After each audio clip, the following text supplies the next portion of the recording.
Welcome to the first ever Creative Career Conversations, a SoCal panel series hosted by California Institute of the Arts, that's us, CalArts, Otis College of Art and Design, Art Center College of Art and Design, Laguna College of Art and Design, and Loyola Marymount University, or LMU.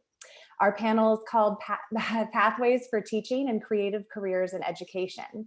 My name is Bailey Kuhl. I'm the director of the Center for Life and Work at CalArts, and I'll be your moderator. And I want to say thank you to my colleagues, Zarina Martinez and Natasha Jones, who are also in this Zoom, who are adding important things to the chat as we go. So some of our links for panels tomorrow, the Eventbrite, etc.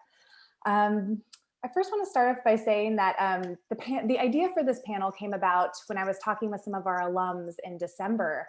And they were both acknowledging that during this remote time, it really opened up a lot more teaching opportunities at various colleges of art and design for them. One of them had adjunct roles at CCAD and Otis and Pacific Northwest College of Art and Design. These opportunities that would have been impossible to juggle or to approach during normal times. A stat I've heard a lot and put in the description of this panel is that more than 75% of our graduates from CalArts end up teaching at some point in some setting during their career after graduation.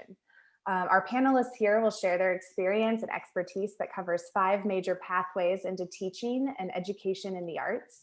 It's including, and definitely, as you'll hear from even their own bios, it is not limited to teaching at the collegiate level, so at community colleges and universities after your degree, museum education. You already heard a teaser if you got on a few minutes ago about Veronica talking about museum education, teaching in community arts settings and nonprofit organizations, entrepreneurial education. I looked at this in an interesting way. Are you sort of a freelance educator managing your own private lessons, or did you start your own nonprofit organization?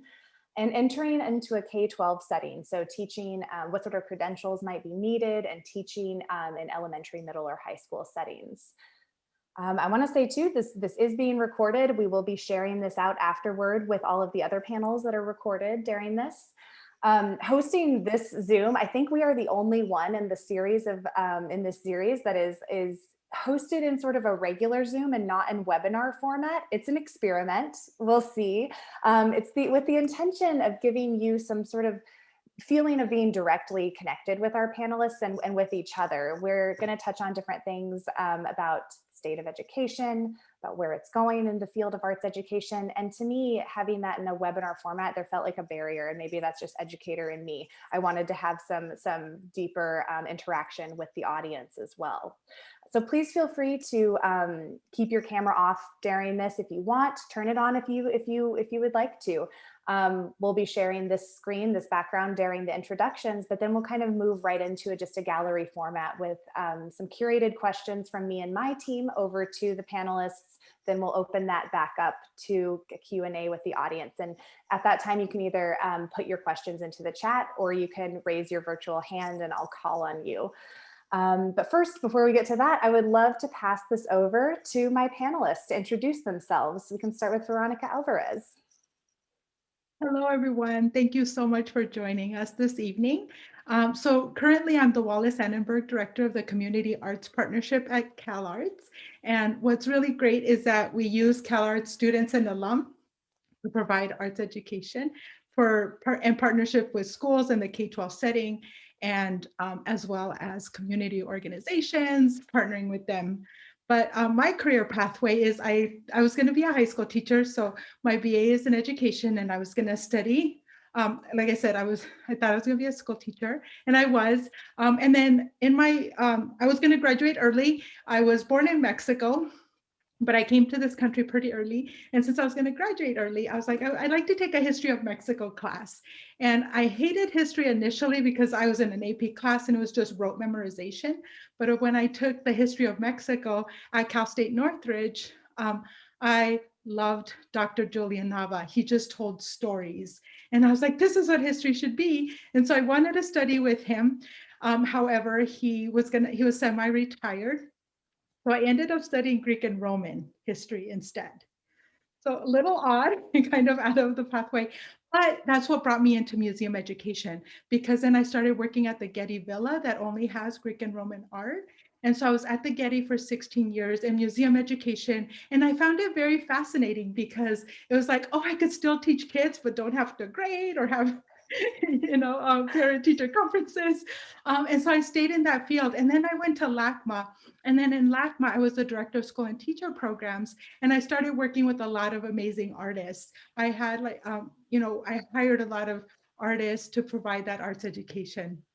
And so that led me to thinking about how teaching artists provide. I'm an English learner myself.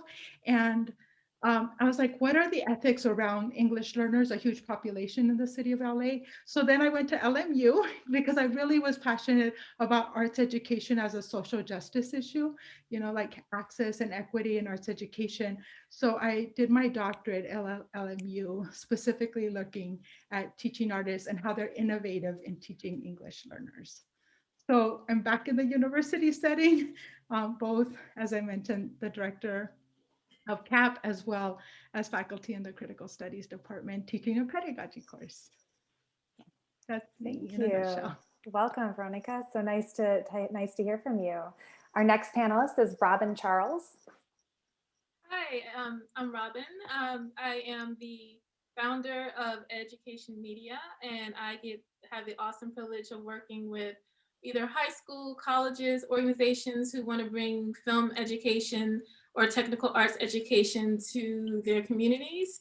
And that's a really great place to be because I had no idea when I started my education at UCLA that I would even be in education. I went to UCLA Film as an undergrad and was one of the first, well, the first student. I'm not sure if anyone else has been accepted into the graduate program right after the undergraduate program. And I went to UCLA thinking only that I would be a screenwriter. I had no interest in anything technical. Oddly enough, UCLA does not allow you to concentrate, so I wound up doing everything. And that pretty much set the tone for my career, where I had my hands in all aspects of filmmaking since the moment I stepped on that campus. As a graduate, I supported myself as an independent contractor filmmaker. So some notable projects of one particular where I was in a still NDA type of project with HBO, running around DC, filming The Colored Girls with Secret Service. I don't know if you're familiar with them, but they are political figures in the Democratic Party. And I got the chance to help document some of their activities to develop a show. I had the great privilege of being the filmmaker for the LA Rebellion Project, which is a partnership with the Getty and UCLA on the LA Rebellion, which were a group of Black filmmakers who infiltrated. That's a fun word of, saying how they really sparked a new movement in film through UCLA and passing through UCLA's doors. So I got to interview or film filmmakers like Jamal Fanaka, Haya Girima, Judy Dash, and all those great filmmakers, and that was a great project. And then also still working on my own craft, writing several scripts. I decided to produce a feature film, wind up shooting, editing, directing, feeding, anything you can think of. It was a true independent project. My little art house resume film. And then at some point I said, this independent contract thing, I need a job. And I was crewing on one of my friends'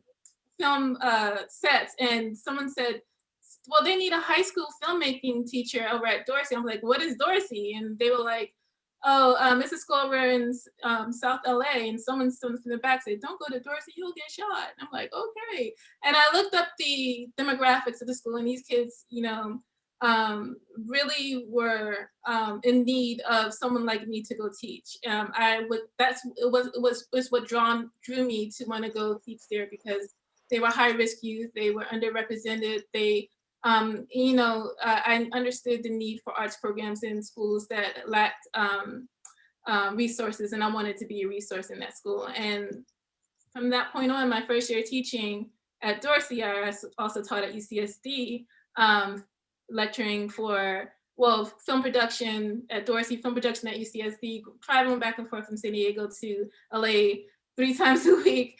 And it was the most amazing experience ever. And here I am, who will always find myself wanting to balance my career as a filmmaker with that in education, because they're now as symbiotic to me as having my hands in every facet of filmmaking. Where once I saw myself only as a screenwriter, and then I broadened that to include everything, I now see part of those elements, including education for until I retire, which will be never. And so that's kind of my brief journey in a hopeful small little synopsis. Thank you, Robin. That's great. And our next panelist, Rajiv Karmakar. Hello, my name is Rajiv, and I'm a performer, composer, and educator living in LA.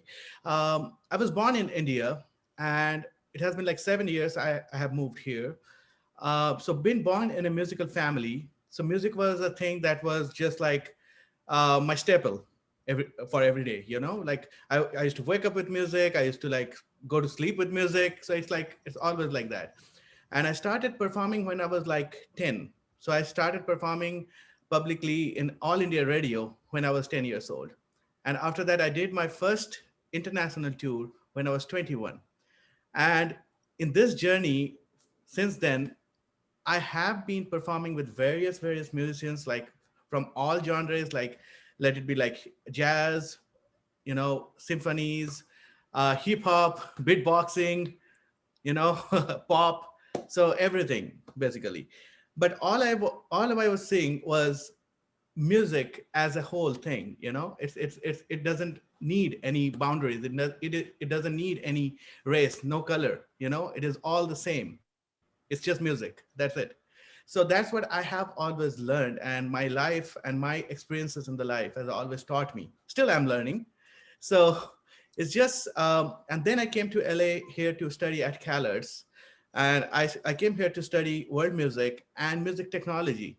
So I was interested in technology, like, and I built the first double neck sitar, and which I have a patent for. And that was my thing, like, which made me come here and work on that.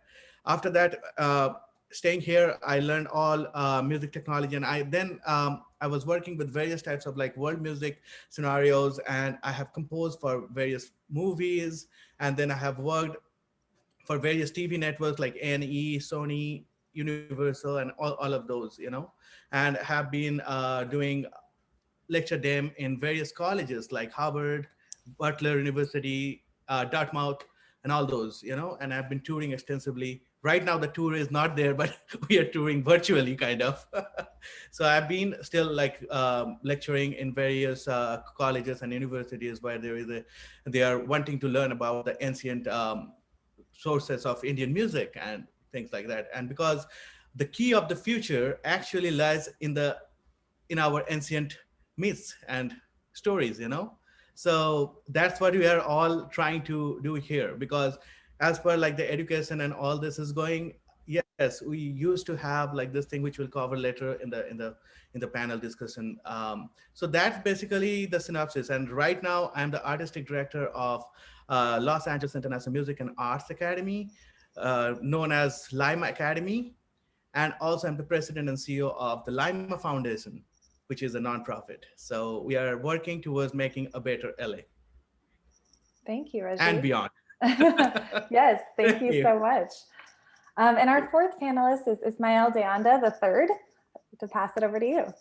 Thank you, Bailey. So welcome, everyone. So I'm very excited to be on this panel with such a great group of amazing artists. I'd like to share with you some of my artwork. So I am an interdisciplinary or mutant artist, and I received my MFA from CalArts. I wasn't sure if you wanted to share your screen, so I stopped sharing. Yeah, no, it's fine. Perfect. So I was born and raised at the U.S.-Mexico Gateway in El Paso, Texas, and Ciudad Juarez, Mexico. And then, I moved to Los Angeles. I received my MFA. I have been very lucky in a lot of ways as an artist. So I've been able to work at a lot of museums. I've been able to work with a lot of demographics. And so before the pandemic, I had the opportunity to have an exhibition at Galeria Bruno Lisi in Rome. And then also I work with a gallery in Chihuahua, Mexico called La Estación Arte Contemporáneo. So I'm also a member of the arts collective Durden and Ray. And so during the pandemic, also I had the opportunity to continue my art practice through a lot of online exhibitions and a lot of drive-through exhibitions. One of the things that kind of inspired me to become a teaching artist is going to CalArts, learning more about conceptual art. I started learning about this concept called social sculpture. So I started kind of appropriating those ideas. So it's this idea that art or visual art can kind of go beyond the plastic arts, right? So it doesn't always have to be painting or sculpture. It can be conceptual. It can be about ideas. And this idea of social sculpture that you can also creatively shape culture for the better, right? So I kind of feel that's exactly what teaching is. I like this idea that everyone is an artist. So all human beings have the capacity to be creative in one way or another. And so again, I think, within social sculpture, I think the highest level of artist is the teacher. And I like this idea also that, a conversation with someone else can be an art form. So I've been very lucky, as I mentioned, to work in different museums. So I continue to be in contact with a lot of artists, a lot of historic artwork, a lot of contemporary artwork. I get to have conversations with curators, collectors, and people who are learning about art for the first time. And then also through LACMA. So actually I've had the opportunity to work pretty much with all age ranges. So I work with K through 5th grade students through LACMA. I also teach at the Los Angeles County High School for the Arts. I teach painting and drawing. I also teach drawing at Long Beach City College, and I've also worked with adults. So working with all these different age groups is actually has really actually informed my own art practice, right? So I know that I've spoken to some graduating students, and they have this question. There's this kind of negative concept that those that can't do teach. But I think teaching artists is actually the opposite. I think it's even harder to maybe be able to do both. And so one of the things about me being a teaching artist, I get to meet a lot of the incredible, I love Los Angeles. All the world's cultures are here. There's California is one of the leading states in terms of creative production. And so meeting with people from all ages, it helps keep my ideas generating. Meeting with some of these students that are the first generations of the 21st century, right? Who knows what they're going to create that doesn't even exist yet. So being a teaching artist kind of inspires me to, stay connected to fresh ideas. And another thing that I'm very proud about being part of this panel. So a lot of my students actually have gone on to all of the schools that are participating tonight. So that's also for me something that I really appreciate in terms of being able to share ideas with people from different walks of life. It inspires my own practice as well. So thanks. Yeah, thank you to all of our panelists for being here. It's great to hear a little about your background. I'm going to go right into some of our questions that we have for you. My first question for a few of you is, what is something you wished you knew when you entered the field of arts education?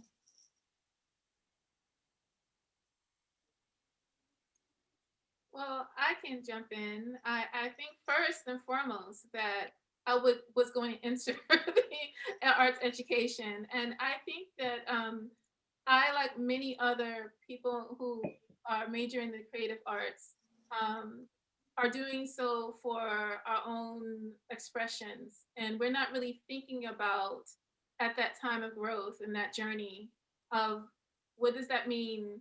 How does that work when you're expressing yourself to other people? You know what I mean? Like, how can you offer what you've learned? What is your specific skill? What is your creative area that you're really strong at that you can share? We're not really thinking about it in those ways. We're more thinking about the art itself. And so when I was in school, I TA'd a lot. I TA'd, and as a means of survival. You're a college student. Mm-hmm. There are TA ships that open up. Okay, let me get this job so that I can support myself. But what really is happening is you're developing as an educator, and that's where it really begins. and to not discount the idea that maybe when your first step out of college is into another classroom where you're now leading instruction in one way or another, because you've accumulated not only your own skill sets and sharpened those things, but you've accumulated the ability to share. And whether it's through conversation, even if it's your interactions and personal journeys with your peers and whether group projects, whatever, however they manifest in your art form for film, that's collaborations on sets, or if it's in the classroom, giving each other critique and feedback, all of those great things are developing your skill sets as an educator. And I had no idea that that was the journey I was on until I stepped out and was out for a while and thinking, I actually have a lot of skills, transferable skills that I can now bring into education that I had been developing this whole time. And one of the things that I recently have been doing was helping a school district explain to their theater majors what it means to step into the theater world as a professional, and how you're a freelancer and you're an independent contractor, which means you're a brand, which means you're a business owner, right? And so we're already business owners. We're already developing ourselves in those ways. Part of that means maybe thinking of several streams of income to support your craft, maybe doing that in a way that actually supports your craft with time, because there's this beautiful thing about education that I didn't discover, because prior to I'm a non-traditional student, which means I work full time, and then went to college to pursue my passion. So I know what it means to have a 9 to 5. That's 2 weeks vacation, right? Well, guess what? In education, you have summers off, you have winter breaks, you have a spring break, all these great things. I'm like, what was I doing? Why didn't I think of this before? I can work on my my projects, and I can still, be both things. And so, so the idea that this is an option, I wish I knew prior to me actually becoming an education professional. Yeah, thanks. And I think you're speaking exactly to the idea that you're looking at that job you had in college, so your student job, and kind of what skills am I getting out of that? And it turns out that all of the things you were doing just lined up perfectly with teaching and walking into that classroom. Yes, I'd like to hop in. Yes, so I totally agree with Robin. Like the view of you as a business, So the thing is, what I was like, I knew like when I was in the college, and I was also like TAing and I was teaching that point of time. I already did establish a business in that point of time. But the thing was, there was that nothing that was being taught how to operate that. So all I was doing was I was going through books, I was going through blogs, I was reading, I was researching on my own what to build, what is the difference between an S corp, a C corp, and an LLC. Like you got to know the differences. There are different tax brackets, there are different ways that you can put on things like that. And now I think like there are many resources also available, but I think in a collegiate setting there should be a class or a lecture them about how to run a business and what are the laws, what are the tax things, how you can strategize, how you can structure things, how you can recruit new members, what to give them, whether it's a 1099, whether it's a W-2, how you can structure that so it benefits them, it benefits you, how to do with the let's say like the health insurance things, because that's a huge thing every company does. So all these things, if that's taught at a collegiate level, I think like many of the people would benefit from that actually. Yeah, thanks. And especially that speaks to your journey of wanting to found, things right away, like your own business and having that entrepreneurial spirit, which I think a lot of our art and design students do. Speaking of, you all kind of mentioned some things that have shifted during the pandemic for you and what this has looked like. I'm wondering if some of you can speak to how the pandemic has changed the skill sets and the knowledge bases needed in arts educators. What does this changing environment really mean for you as an artist and as an educator?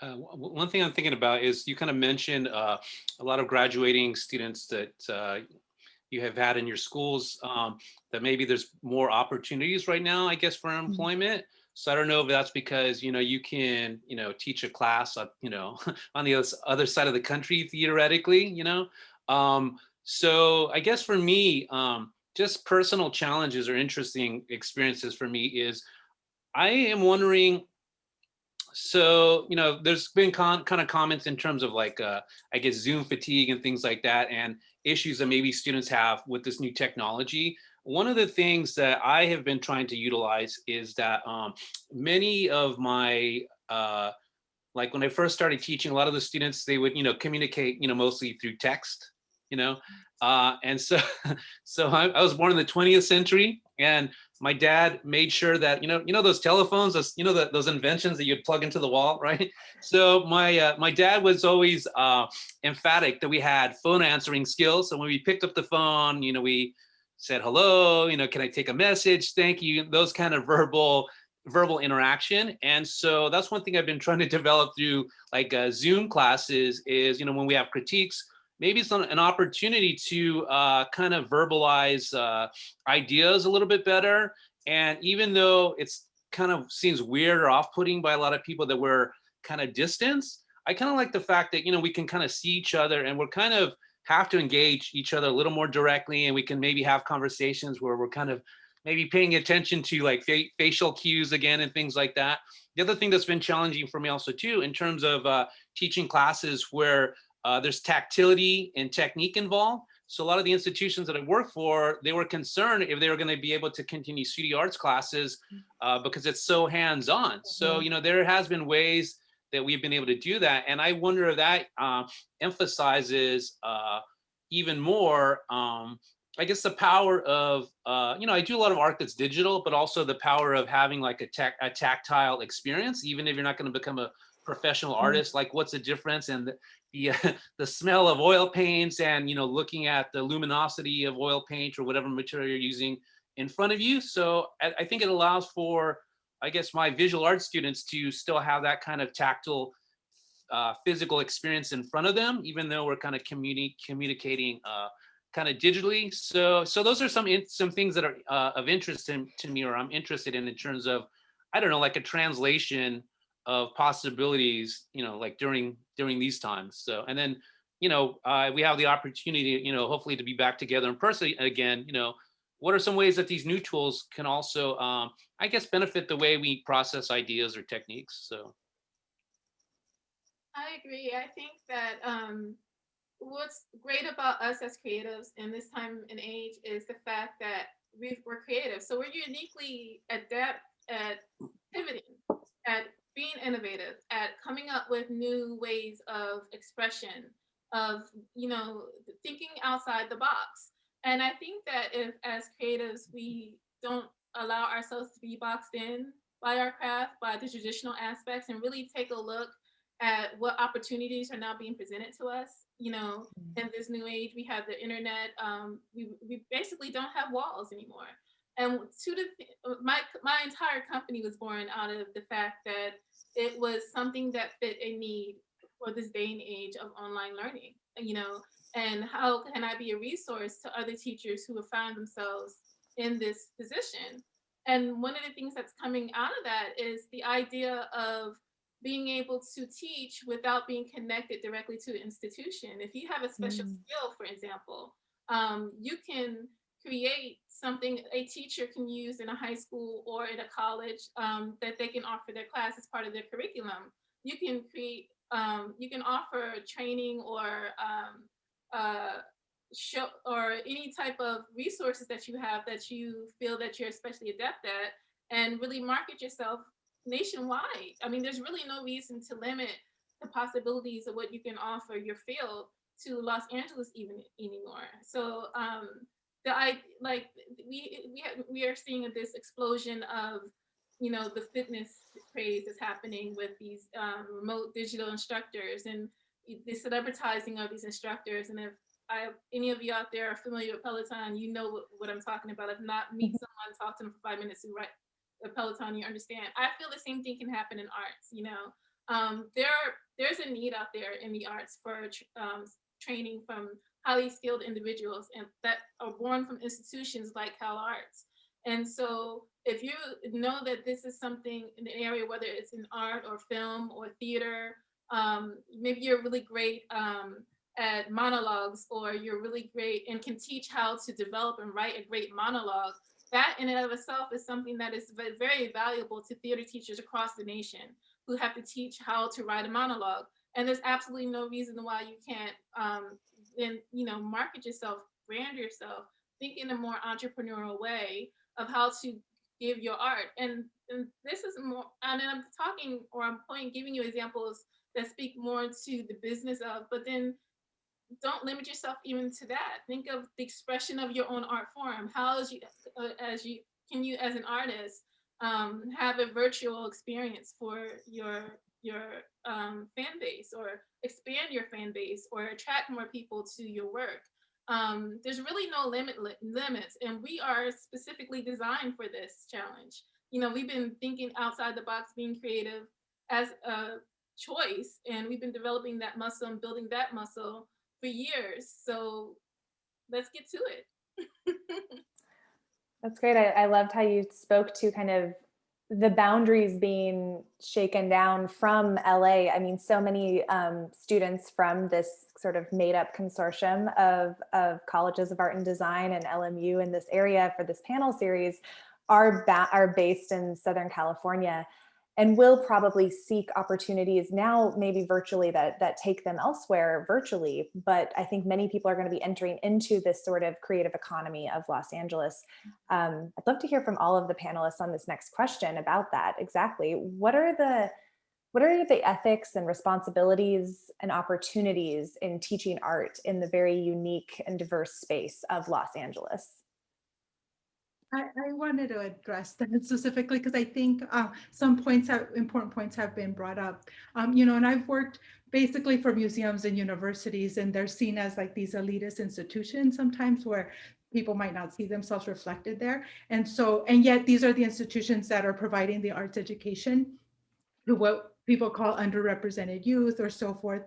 But are we doing so for the right reasons? Are we ethically responding? As Ismail said, like LA is the creative capital of the world, and it's so diverse, it's so rich. We have the largest Armenian population outside of Armenia. We have like these amazing, and it's also unique and amazing communities. But unfortunately, I've worked for institutions where there's this idea of what I call parachuting in, like a big institution with a lot of money will parachute into a community and say, we know what you want, without really asking. So I'm very, very passionate about working with communities, not working as that, because Robin brought this up, and when she was talking about going to Dorsey, there's a very deficit model, like you're going to get shot if you go work in these communities, or things like that, or these communities are not rich in and of themselves. When they are very rich, they have a lot of things to contribute. So I really think it's upon us to be ethical and remove that deficit thinking when we're working with communities. And I'll just sum up, I think in one sense, are there any LMU folks here? Part of the reason I went to LMU because Dr. Dardare was there, and she's like the preeminent Freirean scholar. She worked with Freire, she wrote books on Freire. And I remember I wanted to impress her. So I'm like, oh, I went into arts education because I want to empower people through the arts. And she turned to me and she's like, you don't have the right to empower anyone. People empower themselves. And I was like, whoa, that like totally changed my frame of mind about what our ethical responsibility is when we work with the diverse communities of LA. Yeah, I think that was beautifully said. Thank you. I would like to tag on that and speak a little bit to the deficit model that she mentioned, Veronica, when she was talking about the whole parachuting in, and kind of like skew for a second our perspectives on what deficit really means in that scenario. The deficit really happens with yourself when you're coming into, like I thought I was going to go into this community that really needed me, and what something similar to what Veronica said, give these students a voice. And I realized that they have a voice. My job is to give them the tools to speak, right? And so because LA is such a diverse community, because we have so many opportunities at CALARTS, at UCLA, and all the different institutions like LMU to really explore outside our comfort zone, and to or to expand our comfort zone, I should say, and to really take the great opportunity that you have to get to know the cultures, get to know the people, other age groups, everything that you can think of that maybe you have limited exposure to, because you know you specifically want to go into education, maybe because you know you want to work in areas that are hard hit and need resources, to do so prior to doing so. Because if you go into these communities with that deficit perspective, you're putting yourself at a disadvantage because the kids know, you know, and you that these types of environments when you're working with children is not a really great environment for you to practice getting through your own biases and your own deficits and to learn more about other cultures. I think that is some type of work that if you know you're going to go into these areas, it's your responsibility to do prior to taking these opportunities. Because if the kids are not equipped for you to practice on them, they don't know how to respond. They're not mature enough. They don't have the tools to deal with the areas in which you need growth. And so, and that speaks to all of us. There's really no one who is not in need of expansion prior to exposing themselves to other cultures. And there's no one who is absolved of that responsibility. And so I think that if you make an effort to really get to know a community, understand a community, and then go work in a community and teach their children, you'll find it way more rewarding, way more enriching, and then you'll find that you yourself have grown so much more as an individual, as a person. But really think about it from that angle. Thank I you, guess Robin.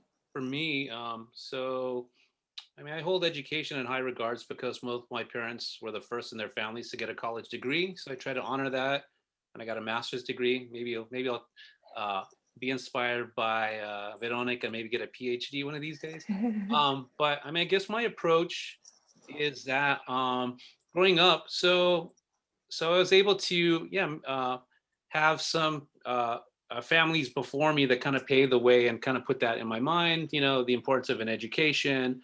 I enjoy working with a lot of my students who they're the first in their family to maybe consider that. So I'm also the first in my family that I know of to be a professional artist. So I guess my ethics is just to just connect with as many communities as possible, to meet with different groups and show that it's possible within the United States to be a professional artist, to have a sustainable career. So those are some things that are kind of important to me in terms of kind of when I work with groups. I am interested in, again, my teaching process. I try to be as, I guess, interactive. You know, I like to be engaged by my audience as much as I like to try to engage them. And so sometimes I'm kind of wary because sometimes when I know that I'm going to a certain community, sometimes working with administration, they suggest, oh, because this you're working with this community, maybe you should talk about this type of art or this artist.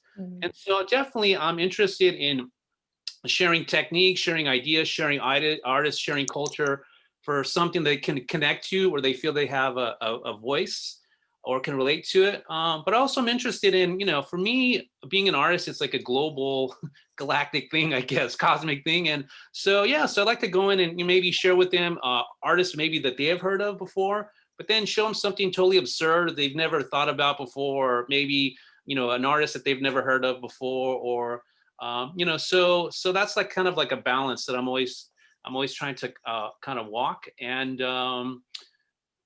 the thing also too is, so before I moved to Los Angeles, right? You know, it was kind of before, right at the time when the Northridge earthquake hits. It was right when they had, you know, the protests for Rodney King. And so in Texas, my friends and family said, well, why do you want to move to Los Angeles? There's a lot of kind of hectic things happening, right?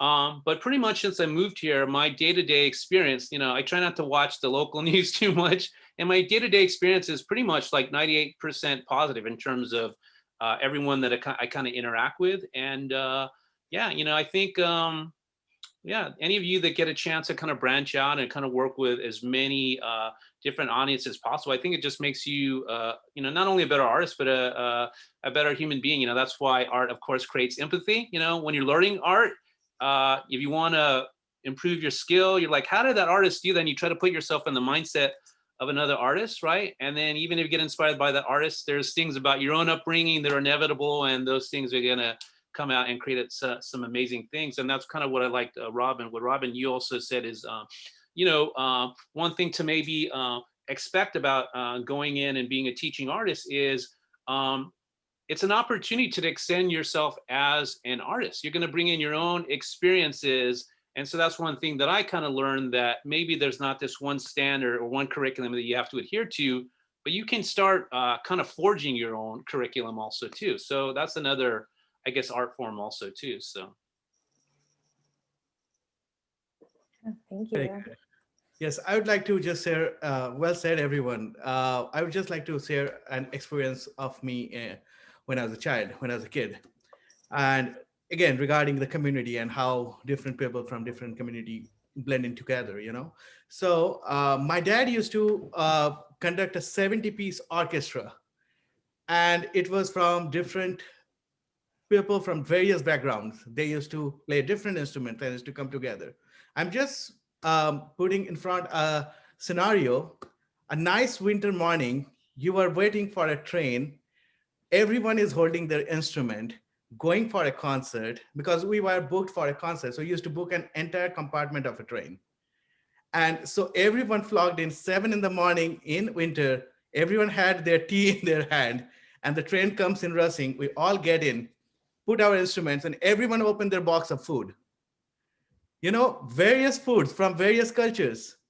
So this is what I have grown seeing. And this is where, when I came to LA, the first thing that struck me was, I have always, and coming from India, I was like, I have always heard LA as the most diverse place in the world. It is. But the first impression was like, where is everyone? So I was like, where is everyone? Yes, because in LA, it's very easy to be in a bubble. That's the first thing. So to connect those dots, there where comes the various nonprofits, the various organizations, and that's what I think at this moment of time. And also, I think that at this moment of time, that we all should hold in hands and connect with each other and partner. And that's what I have been trying to do with our nonprofit. We all have been doing to branch out, and because let's say every community has their own nonprofit, which is a go-to kind of in LA or in everywhere, everyone has there. So if we can partner with everyone and hold like something in common, then I think like we can really enrich. And also, Ismail, I wanted to tell you, I want to add you, as you have told in the previous one, that those who cannot, they teach. I want to add one line: those who can, they learn. That's beautiful. Thank you, Rajiv. So we are all learning, and we are learning together. Oh, thank you so much for that. I do want to make sure, I know we're running a little bit short on time. I do want to make sure we have time for questions from people in the chat. And then if people want to raise their hands, I'll start with one that was put in the chat a little bit ago for our panelists. So Kenneth says, a friend of mine was head of the department at a top art and design college in California, but she was only making $50,000 a year.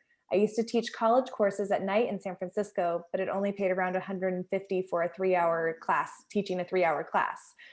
Is it possible to make a living as an educator at the college level? Is the pay lower than in many fields? Do you have to have a full-time job and or other work to supplement your income? And then finally, what is the salary range to be expected for various positions in art and design education? So that one's speaking especially to the teaching at the collegiate level. I think actually maybe all of you have said that you do that at different various institutions or have had different contracts like that. I'm wondering if you can speak to what your experience, you don't have to reveal salary level per se, but just, what your experience is with that, with navigating that and navigating pay and what you need to do to sort of supplement your income in these different areas. When I first started, yeah, like being an adjunct doesn't pay well, and that was tough. So I think I was originally like teaching at the Getty and then part-time and teaching at College of the Canyons part-time. And that was like the only way it worked.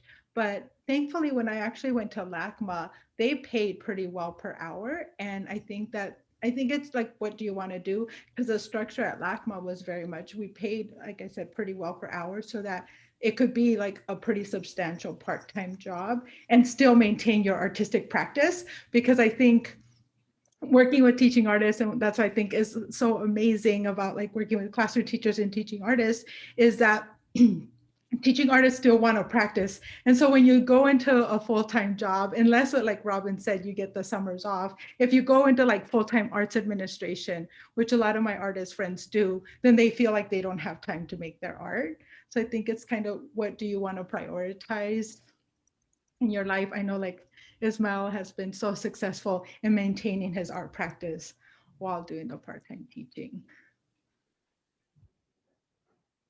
Yeah, I mean,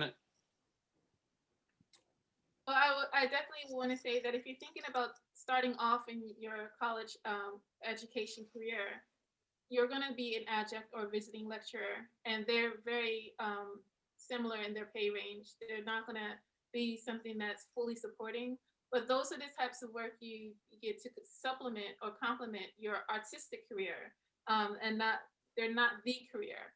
And then if you're trying to move up into a full-time position, faculty position, then once you get that permanent gig, then it's a little bit more substantial for you to be able to live in LA. And the key here is earning enough money to live in LA, right? So it depends on what your goals are, and to be very realistic about being able to meet those goals with early on in your educational career. And you're not going to be able to fully financially support yourself just starting out. But it does help if you're already having other things that you're doing and pursuing in the arts. yeah, I mean, kind of like what Veronica said, it kind of depends on your priorities. So I kind of feel just economically, I feel like, we live in different times than maybe previous generations, where there's this idea you can get if you get a college education, it's going to give you a higher income. And then you get this one job that's going to maintain you with health insurance the rest of your life, and you're going to get a nice severance, right? So it kind of just seems like the economy is different than that model. And that's another reason I've been enjoying working with all of you also too. Like, young artists, young students, hearing all these new ideas in terms of what are some 21st century ideas that we need that are more contemporary to the times that we're living in, to make like a living wage, what's appropriate kind of wage for certain jobs. So, I mean, I kind of feel all of you that are artists, it's just like being an artist, right? Sometimes your future isn't paved, and you have to continue to, I mean, just like in life, you have to kind of prioritize or be open to different experiences. So I know in terms of like a college level, so many people want to become a tenured professor. So that means, your job is secure. But a drawback that some people have sometimes with teaching positions is sometimes it can involve a lot of preparation time that maybe will kind of start to diminish your pay rates. So just kind of, you have to kind of prioritize or kind of have that balance, kind of like what Robin was saying, like at a collegiate level, as a professor, a tenured professor, it takes a while to obtain that, but then you get a paid sabbatical. So that means you can leave for 6 months, you leave for a year. And so essentially you're getting paid to develop, new styles of art, new bodies of work. And those new styles of work actually kind of funnel into or kind of pertain to what you're teaching, right? So sometimes, there's institutions that, because they want to promote you as an artist because it kind of benefits, what you're doing in terms of being a teaching artist. So I have a lot of friends that are graphic designers. So that's kind of the route that they've taken. And so they make a pretty good living, right? So if you have like digital skills, that's kind of a way to kind of get like a pretty good income. So I'm kind of speaking more from like a visual arts perspective. Yeah, so kind of what Veronica says, it kind of depends on your priorities. Sometimes like a part-time teaching job is good because you're able to continue to maintain your artwork. So it kind of depends what your priority is, So my background in terms of a teaching artist comes from a studio arts perspective, right? So I didn't study like art education. So yeah, my perspective kind of comes from a studio arts background. So some of you that maybe have arts education training. So, maybe there's like more like a straightforward pedagogy that you want to approach in terms of being a high school instructor or, first grade teacher, So I definitely feel that educators could be paid more, right? But there's other things also too that I think other opportunities that maybe being a teaching artist might provide for that. Some other jobs where it's just kind of like the the kind of like the same path all the time. There's some exciting things that can happen as an educator that that are great life experiences also. So. We had another question come in the chat. How integral was your graduate or master's degree to your career? If your undergraduate degree is in studio art, this person's is in film, would a graduate degree in something like education or public programming be absolutely necessary? And then they put in parentheses, is it worth it? Is it worth it to go get that graduate degree? Well, if you're talking about pursuing education in your field in art and film and those areas, it's definitely beneficial to have a graduate degree in film or in your specialty, in your craft. As far as going into another field, I think I'm trying to see philosophy.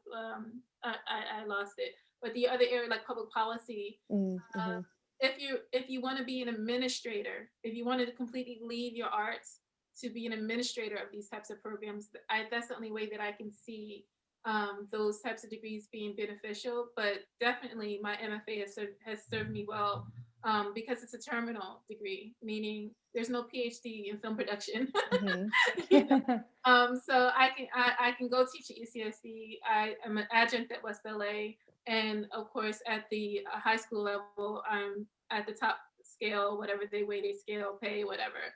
So it is definitely beneficial in those ways.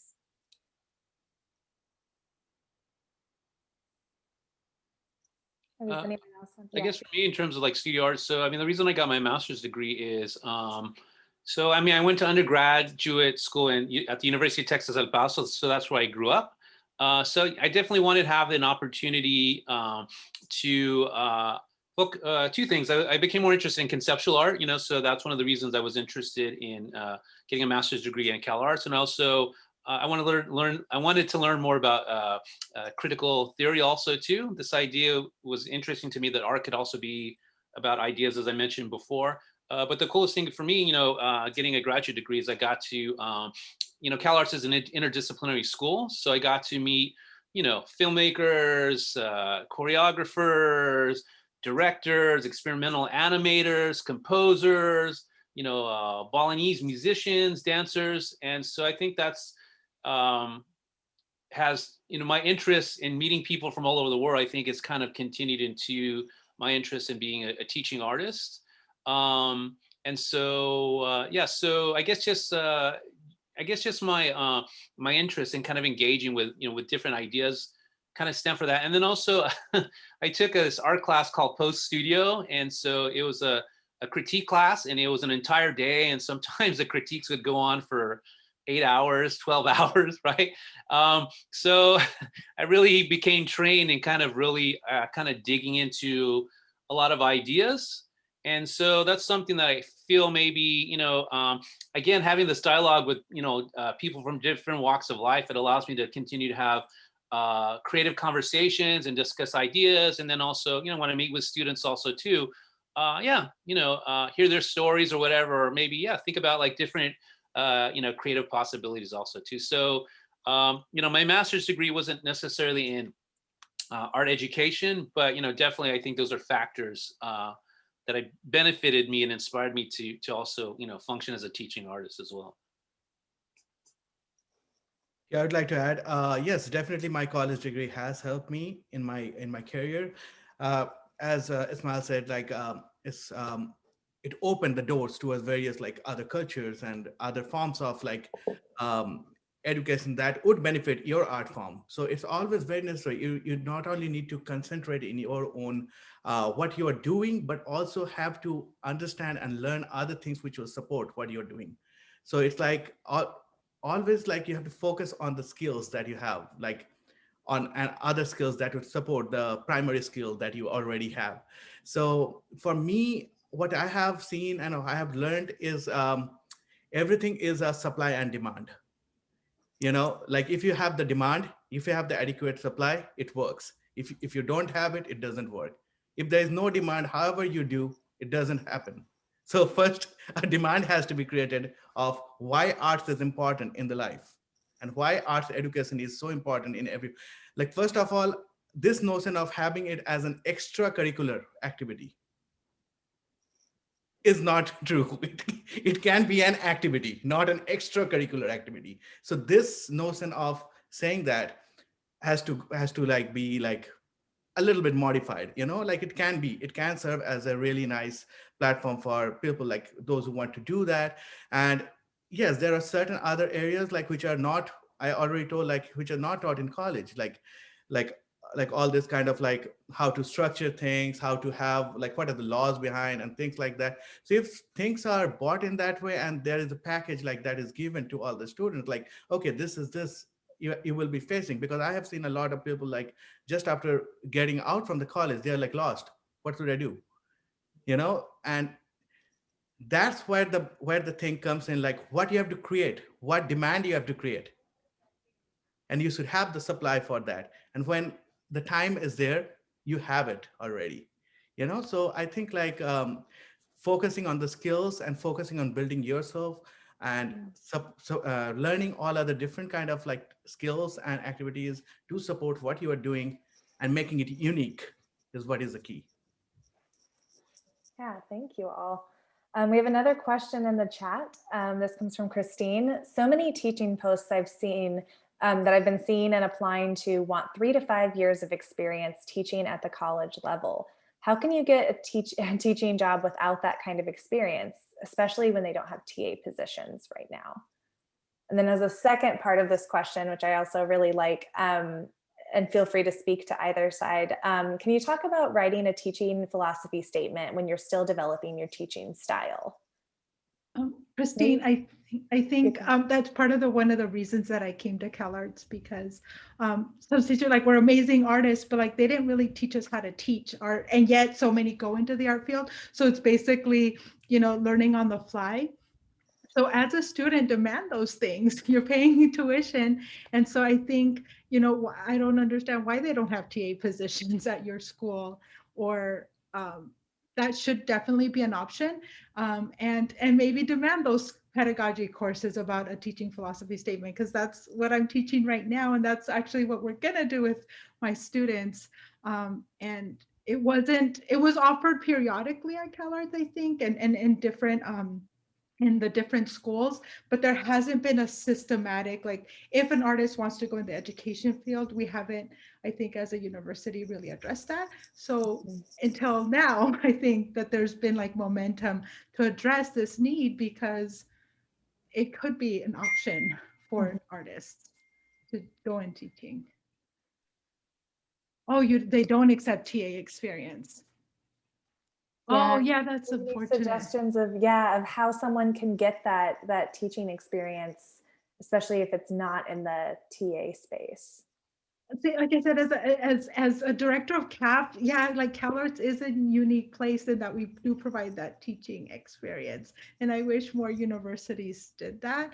But I think a lot of it is networking and um, and making those associations. That's how I got my first adjunct position at College of the Canyons, is because a professor at CSUN also worked at College of the Canyons, so I made sure to meet him and kind of address my background, and kind of those one-on-ones are really important, actually, in my opinion.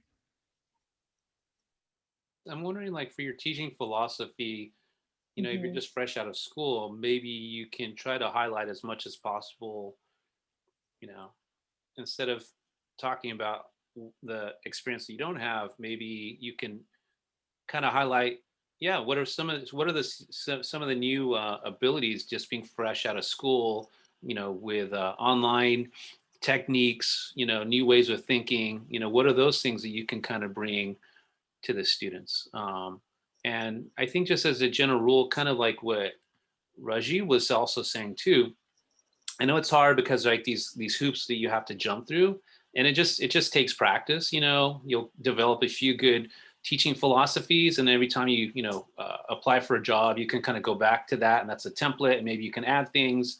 And I mean, a few things that I did to get started is, you know, I volunteered at different museums. You know, my first job out of CalArts is I worked in the the visitor services department at MOCA, and then there was an opening in the education department, and you know, so I was able to kind of you know, kind of get a job in that department. And what I was going to say to add to like what Rajiv said is, I think maybe to have also a balance too, or maybe it'll be healthy for all of you to think about what is your ideal teaching job. You know, what do you have to bring to it? So I think hopefully I'm optimistic that hopefully that you know, because of the times that we're in now, where there's of course like a resurgence of a lot of like social justice movements within different fields, within the museum field, within education. Maybe this is an opportunity for all of you to kind of saying what would be your ideal position if you could come in and highlight yourself and would want to teach a class in a certain way, what would that be? And then, you know, kind of own that a little bit when you're looking for jobs. And, you know, most of these jobs, there is like certain standards that they're looking for. But I mean, I think that's maybe something possibly helpful, or something that are healthy for you to utilize also too. It's like, what, you know, if you, in a perfect world, or ideally, you know, what do you have that you could kind of bring to the table? Or if you could come into a department and they were going to give you free reign, you know, kind of what would that be? And maybe that can kind of inspire you to think about, you know, what are some other life experiences you had also too, you know, like teaching, you know, of course they want to see like a resume of like, I don't know, maybe some kind of a like official institutionalized job, but you know, you can maybe think about, you know, other experiences that you know, you can bring to the table, and maybe start off with that also too, because who knows, maybe ultimately in the end, those experiences before you had teaching experiences, maybe those are the things that are going to make you the best teacher ever, or maybe that's something that you're going to continue on later on when you're an established instructor. So I have three. One of them is I'll say the hardest path for last, but the first one would be look at extension courses. They tend to not require as much experience, and that is as teaching still classes at colleges, but through their extension courses.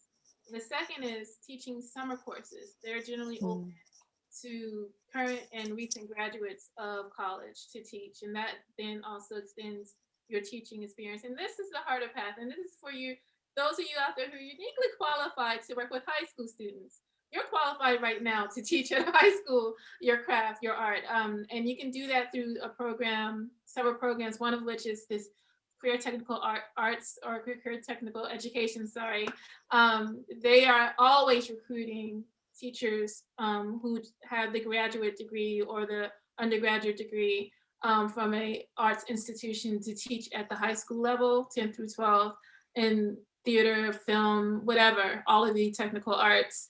And so the high school will then give you the opportunity to offer college credit to the high school students so you get the high school job, you go to the community college and say, hey, I'm teaching this particular craft that you also offer classes in. I'd like to offer my kids those college credits. They then have to hire you to do so, and now you're an adjunct for that, but you're doing it you're at the high school. Depending on what your career goals are, you do that for 1, 2, or 3 years. You have your 3 years teaching experience, and then you can start trying to get a full-time position at some of these colleges and go after those ones that require teaching experience. But yes, there's ways to do it. I kind of lucked out because my high school gig happened simultaneously to a friend who I worked on the LA Rebellion project. She is the head of the film courses over at UCSB. She had to go out in surgery. She called me to cover her classes for a year. So that was a great opportunity that, doesn't happen or come around, at all. And I had to take that opportunity. But the other thing that happened was I taught at Dorsey, offering college credit through West LA, and that also built my resume as well. So there's several ways of going about it. They're not the easiest, and they're not instant gratification, but there is a way to get your foot in the door. Yeah. So the other thing I was thinking also too, again, depending on your artistic practice, so like like a college level teaching job can take a lot of time. So you have to kind of find that balance for your own art practice, if that's kind of one of your priorities. But another thing also too, like I said, kind of getting my start with the museum education. There is opportunities for artists to give workshops to the public, and so sometimes they cater actually classes to adults. So that's something that you can use on your resume. That's a good way to get started. Sometimes we'll actually have like a college night, so you can give a workshop also too. And so those are I think great opportunities, because it can be maybe more exciting because it's like a one night event, or maybe a week or something, or a couple of days. So you can kind of create your own curriculum. So that's another, so you can start building your resume that way as well.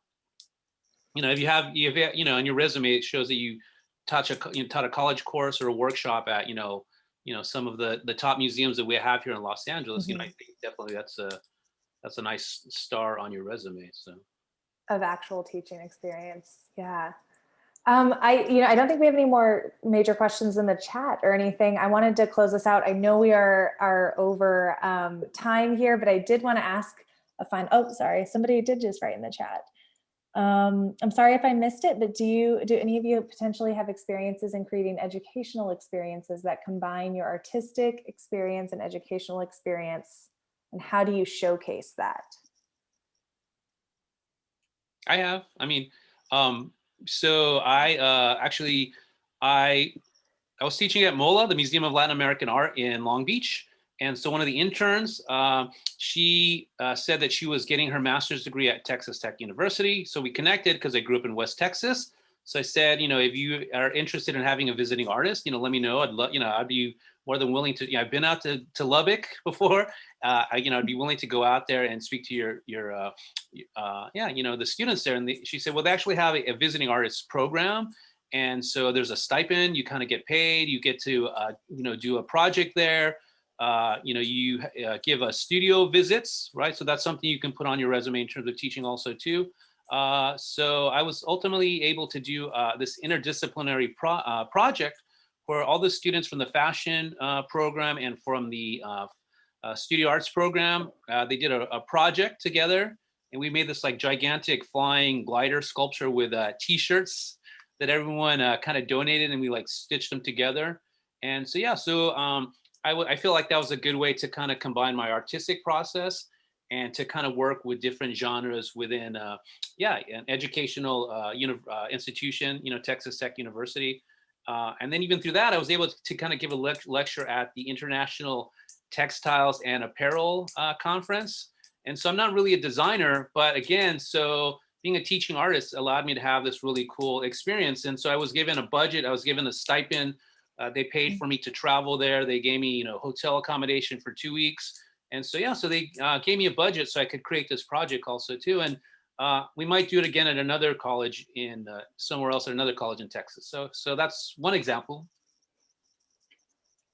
And I have a kind of funny answer, but yes, it's called the syllabus. And what I mean by that is that's the beautiful thing about being an educator, is that you create your syllabus.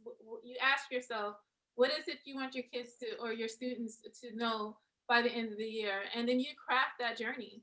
And that journey is based off of your talents and your skills and what you have to say as an artist and how you can give that to them as an educator. So everything about being an educator is that, you know what I mean? And one I think that I really enjoyed immensely useful when I was at UCSD and I got to teach Black women filmmakers as a lecture course. That was one of the most fulfilling courses I ever taught, and it was an awesome experience to have that shared dialogue and that shared journey that I had with my students. So I think that's the beauty of this education period and being a teacher. Or a Yeah, lecturer. from my experience, like what I have been through, I have always like wherever like you get to showcase your artistic talents, always make a 2 minute to 3 minute demonstration of what your art is about. So for example, like I'm like I play sitar. So whenever I'm starting a concert or in the middle of the concert, I would just like stop and I would explain like what it is all about. And that's the way, when you start building that up, you start getting the views of the public, getting the vibes, like what they like, and slowly you can start building your courses like that, your syllabus, what Robin was talking about. So like how to navigate through it, and it only can come through experience. There's nothing like a pen and paper rule. You can't think about, but experience is the best teacher. So keep yourself out there, showcase it, and also start connecting with people with what are you doing, because people won't connect unless you tell it to them. Thank you all so much for that. I know we are 12 minutes over time, so I do want to wrap up and everything here. I just appreciate so much this expertise coming from our panels. Thank you all for joining us for Pathways into Teaching and Creative Careers in Education. As Natasha mentioned in the chat, we do have our next panel tomorrow. It's hosted by LMU. It's called Jumping into the World of Entertainment, Media, and Creative Business. And the chat, she's going to post that into the chat, the Zoom link for that. I just want to remind everyone too that we will have the recording of this session and all of the sessions in this SoCal panel series available. If you did sign up through the Eventbrite, which was also in the chat here, you will be able to be notified when those are ready to view. Thank you all so much. And I just appreciate all of your expertise here. Thank you all for joining us.